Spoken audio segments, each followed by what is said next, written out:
Hello everyone, आज है 6 सितंबर और आज इस वीडियो में हम बात करने जा रहे हैं फ्यूचर कंज्यूमर लिमिटेड के बारे में। देखिए, फ्यूचर कंज्यूमर का शेयर 11 रुपए से भी कम प्राइस पर अवेलेबल है ये, और पिछले कुछ दिनों से यहाँ पर गिरावट है। हालांकि जब अनाउंसमेंट हुई थी रिलायंस की और फ्यूचर ग्रुप की डील की, शेयर एक झटके में रॉकेट बन गया था। एक झटके में शेयर रॉकेट बन गया था, लेकिन उसके बाद अगर हम देखें तो कंटिन्यूअस यहाँ पर हमें सिर्फ और सिर्फ गिरावट देखने को मिल रही है। इस वीडियो में हम बातचीत करेंगे कि आखिर गिरावट क्यों है और खरीदारी यहाँ पर करना कितना सही रहेगा। तो वीडियो को मैं शुरू करूं उससे पहले अगर आपने अभी तक चैनल को सब्सक्राइब नहीं किया है तो प्लीज अभी इसे सब्सक्राइब कर लीजिए, क्योंकि आगे भी बहुत सारी वीडियोस हैं जो आपको काफी ज्यादा हेल्प करेंगे। तो चलिए शुरू करते हैं। तो फ्यूचर कंज्यूमर, जैसे कि आप देख सकते हैं कि 11 रुपए से भी कम प्राइस पर ये शेयर अवेलेबल है। और अगर हम देखें पिछले एक महीने में, तो पिछले एक महीने में इसके शेयर में 8% की गिरावट है। 10 रुपए 17 पैसे तक का लो यहाँ पे बना था। उसके बाद जैसे ही डील की अनाउंसमेंट हुई थी, शेयर 12 रुपए 65 पैसे तक चला गया। लेकिन उसके बाद अगर हम देखें तो कंटिन्यूअस 3 दिन में 5% की लोअर सर्किट हमें यहाँ पर देखने को मिल रही है। पिछले एक साल की बात करें तो पिछले एक साल में फ्यूचर कंज्यूमर में 58% की गिरावट है। 30 रुपए तक का हाई बना था और 5 रुपए तक का, 5.5 रुपए तक का लो भी बना है। फिर तेजी आई, गिरावट आई, तेजी आई, गिरावट आई, फिर तेजी आई, गिरावट आई, अब फिर से तेजी आई है, अब फिर गिरावट आई है। उम्मीद करते हैं कि बहुत जल्दी बड़ी रैली हमें यहाँ पर देखने को मिले। पिछले 3 साल में अगर हम देखें तो 77% की गिरावट है। 78 रुपीज के लेवल से शेयर टूट के नीचे आया है और कंटिन्यूअस टूटा है। देखिए, रीजन ये है कि किशोर बियानी जी के ऊपर एक बहुत बड़ा कर्जा था जो फ्यूचर ग्रुप पे करता रहता है। तो फ्यूचर ग्रुप की सारी कंपनियों के ऊपर अगर हम देखें तो कर्जा बहुत ज्यादा चढ़ चुका था, और इस कर्जे के चलते हुए शेयर टूट रहा था। और ये था कि जो पैसा उन्होंने मार्केट से उठाया भी था उसको भी वो लोग पे नहीं कर पा रहे थे। तो शेयर में गिरावट आती चली गई और पेंडेमिक ने हालत और ज्यादा खराब इनकी कर दी। क्योंकि इस पेंडेमिक के दौरान अगर हम देखें, कोरोना के दौरान अगर हम देखें, तो जो बड़े बड़े स्टोर है, बड़े बड़े जो मार्केट है, उनकी हालत खराब हो रही है। बड़े बड़े मार्केट, क्योंकि पब्लिक वहां पे जा ही नहीं रही खरीदारी करने के लिए, तो उनकी हालत खराब है। और अभी तेजी भी आई थी बीच में, लेकिन वापस गिरावट आई। उम्मीद की जा रही थी कि रिलायंस रिटेल के अक्वायर के बाद अब यहां से फिर से एक बड़ी रैली की हम यहाँ पर उम्मीद कर सकते हैं, लेकिन वो भी चीज यहाँ पर सही होती हुई देखने को नहीं मिल रही है। स्मॉल कैप शेयर है ये, 2104 करोड़ के आसपास का इसका मार्केट कैप है। एनएसए में देखेंगे तो तकरीबन तकरीबन 3 करोड़ के आसपास का वॉल्यूम ट्रेड हमें देखने को मिल रहा है। शेयर होल्डिंग की मैं बात करूं तो प्रमोटर के पास 44.83% की होल्डिंग है, एफआईएस के पास 15.85% की होल्डिंग है, म्यूचुअल फंड के पास 0.26% की होल्डिंग है। आप देखिए, एफआईएस ने तो होल्डिंग अपनी कम की है, लेकिन उससे कई ज्यादा बड़ी होल्डिंग यहाँ पर गिराई है म्यूचुअल फंड ने एक ही क्वार्टर में, मतलब ऑलमोस्ट सारी की सारी होल्डिंग बेच दी, ऐसा हम यहाँ पर कह सकते हैं। बहुत सारी होल्डिंग म्यूचुअल फंड ने बेची है। इंश्योरेंस कंपनी की बात करें तो 0.04% की होल्डिंग इंश्योरेंस कंपनी के पास देखने को मिली है। फ्यूचर कंज्यूमर में देखिए तो प्रमोटर के पास 42.54% की होल्डिंग देखने को मिल रही है। उसके अलावा गिरवी रखे हुए शेयर्स 92% है। तो देखिए, ये बहुत बड़ी दिक्कत है। फ्यूचर ग्रुप में दिक्कत यहाँ पर ये थी कि इनकी जितनी भी कंपनीज है, चाहे वो फ्यूचर कंज्यूमर हो, फ्यूचर रिटेल हो, फ्यूचर एंटरप्राइज हो, या फिर और कई सारी कंपनी थी, उसमें सबसे बड़ी दिक्कत यहाँ पर ये थी कि कंपनी के ऊपर कर्जा तो था ही था, लेकिन उसके साथ साथ जो शेयर्स थे वो बहुत सारे शेयर्स गिरवी थे। 75% से लेकर 95% तक की होल्डिंग इनकी गिरवी रखी हुई थी। तो ये नेगेटिव पॉइंट यहाँ पर जरूर था। मैं मानता हूँ कि फ्यूचर ग्रुप एक बहुत ही रेप्यूटेड ग्रुप है, बिग बाजार जैसा बड़ा ब्रांड है इनके पास। उसके साथ साथ ब्रांड फैक्ट्रीज, कई सारी अच्छी अच्छी चीजें हैं जो इनकी प्रॉपर्टीज है, लेकिन उसके बावजूद भी कंपनी कर्जे के बोझ के तले दब के बर्बाद हो रही थी। यहाँ पर अगर हम देखें तो ये फ्यूचर कंज्यूमर की वेबसाइट है। आप देखेंगे, अगर आप बिग बाजार में जाते हैं शॉपिंग करने के लिए तो आपको पता होगा कि आप कितनी सारी प्रोडक्ट वहां पर देखने को मिलती है। इनकी ब्रांड अगर आप देखेंगे तो टेस्टी ट्रीट डेफिनेटली बहुत बड़ा नाम है ये। गोल्डन हार्वेस्ट से लेकर Golden Harvest Premium, Karmiq, Ekta, Mother Earth, उसके साथ देसी आटा और कई सारी चीजें हैं। यहाँ पर सनकिस्ट है, नीलगिरीज है, कई सारी चीजें आपको देखने को मिल जाएगी। होम केयर में भी आपको क्लीन मेड से लेकर और भी कई सारी चीजें हैं। पर्सनल केयर में भी चीजें आपको कारा से लेकर कई सारी चीजें देखने को मिल जाती है यहाँ पर।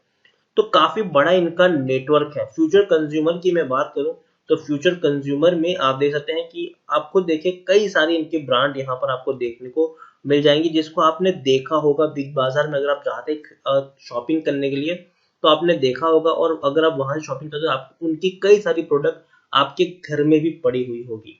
फ्यूचर कंज्यूमर की मैं अगर यहाँ पर बात करने जाऊं तो फ्यूचर कंज्यूमर का जो पी है वो माइनस में है, 16.51, माइनस 16.51 का इसका पी है। रिटर्न ऑन इक्विटी भी माइनस में है, डेट टू इक्विटी रेशियो 0.54 है। तो फंडामेंटली देखने जाए तो भैया शेयर उतना ज्यादा अच्छा नहीं है, लेकिन सिर्फ एक चीज के चलते ये शेयर रॉकेट बनने का दमखम रखता है, और वो है रिलायंस का अधिग्रहण।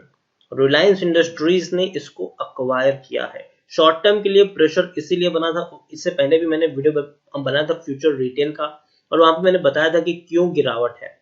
क्यों गिरावट है, रीजन ये सिंपल था कि बड़े बड़े फंड हाउसेज ने, कुछ फंड हाउसेज ने बहुत बड़ी होल्डिंग यहाँ पर अपनी बेच दी ओपन मार्केट में एक ही दिन में।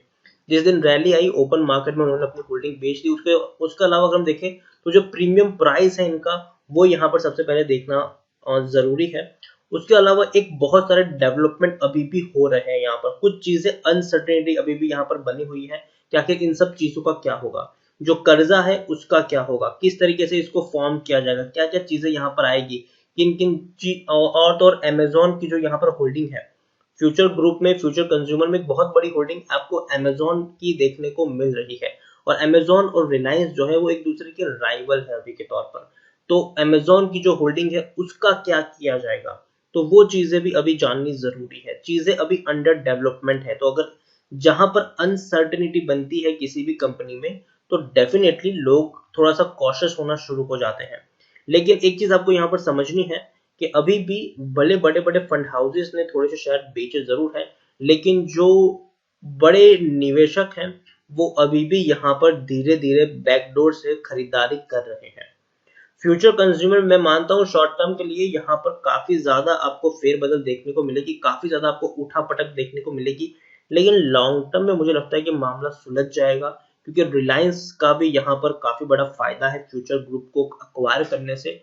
और दूसरी बात ये कि जो भी प्राइस होगा, चाहे वो फ्यूचर कंज्यूमर का हो फ्यूचर रिटेल का हो, वो सारा का सारा डिपेंड करेगा फ्यूचर एंटरप्राइज के ऊपर। फ्यूचर एंटरप्राइज के ऊपर वो सारा का सारा प्राइस डिपेंड करेगा।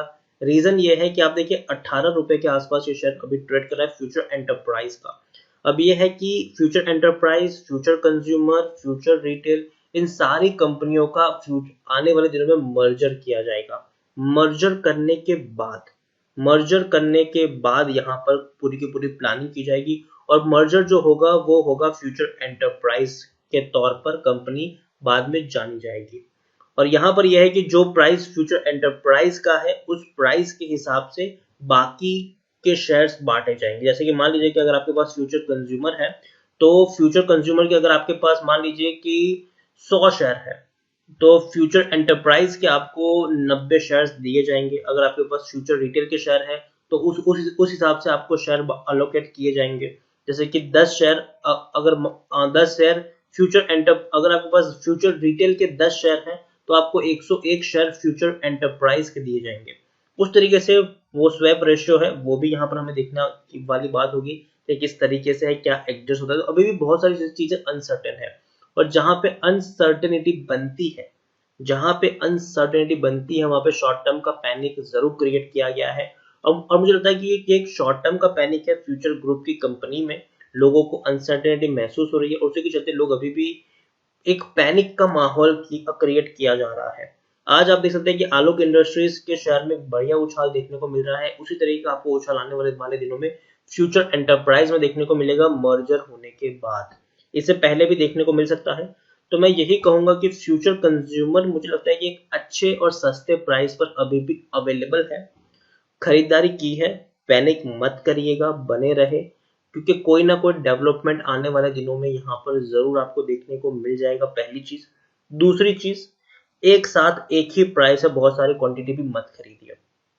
कुछ लोगों ने ये किया कि 12 रुपए के ऊपर शेयर था तो और उनको 10,000 शेयर खरीदे थे, उन्होंने खरीद लिए एक झटके में।